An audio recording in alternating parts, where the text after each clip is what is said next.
Le prince Harry et Meghan Markle se sont confiés sur la famille royale dans leur documentaire Harry et Meghan, paru sur Netflix.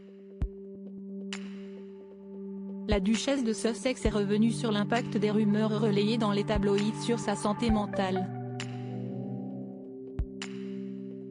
La mère d'Archie et Lilibet a expliqué qu'elle avait développé des envies suicidaires après la naissance de son fils. Alors que la première partie du documentaire Harry et Meghan est sortie le jeudi 8 décembre sur Netflix, les 3 derniers épisodes ont été dévoilés une semaine après. L'occasion pour le fils de Charles III et sa femme de revenir sur des moments compliqués au sein de la famille royale. Meghan Markle a ainsi dévoilé qu'elle avait été très touchée par les rumeurs alimentées par les tabloïds et le traitement que le peuple britannique lui avait réservé alors qu'elle était enceinte de son premier enfant. Si la duchesse de Sussex a expliqué qu'elle pensait dans un premier temps que personne ne croirait les tabloïds, elle a rapidement fait face à la réalité. On a fait un bain de foule à Liverpool, et il y avait un groupe de femmes, et l'une d'entre elles m'a dit ce que tu fais à ton père, ce n'est pas bien. Si est-il la première fois que je me suis dit oh mon Dieu, les gens y croient vraiment. Et ça m'a profondément remué, a-t-elle confié. Meghan Markle est revenue sur ses pensées suicidaires face à la pression médiatique, sa comparaison incessante avec Kate Middleton, les rumeurs liées à sa relation avec son père ou encore sa dépression post-partum. Meghan Markle a peu à peu sombré. La femme de 41 ans a ainsi commencé à avoir des pensées suicidaires. Je me disais si je ne suis plus là, tout va enfin s'arrêter. Et c'était le plus effrayant, car c'était une pensée tellement lucide, a-t-elle rapporté.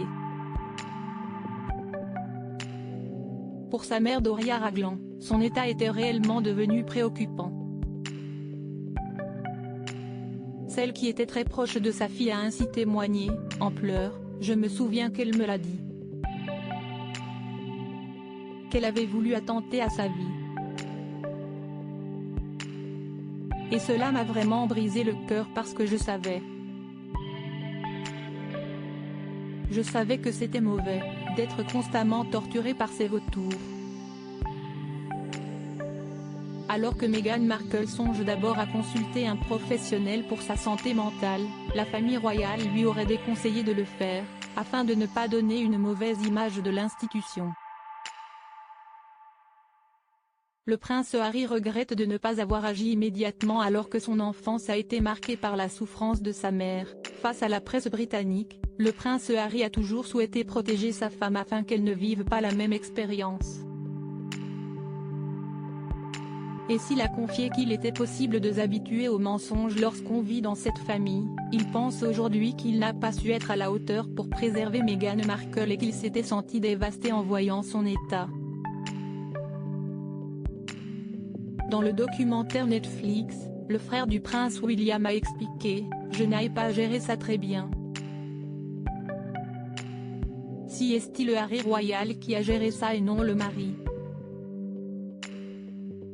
Et mon rôle royal a pris le dessus sur mes sentiments.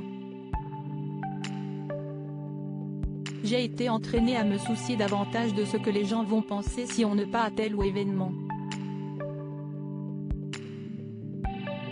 En y repensant, je me déteste pour ça.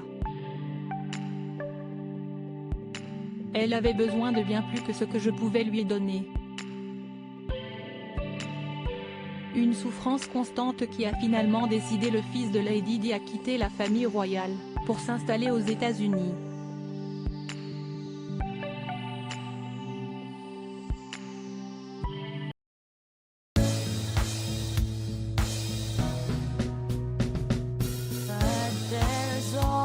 Times through the rough times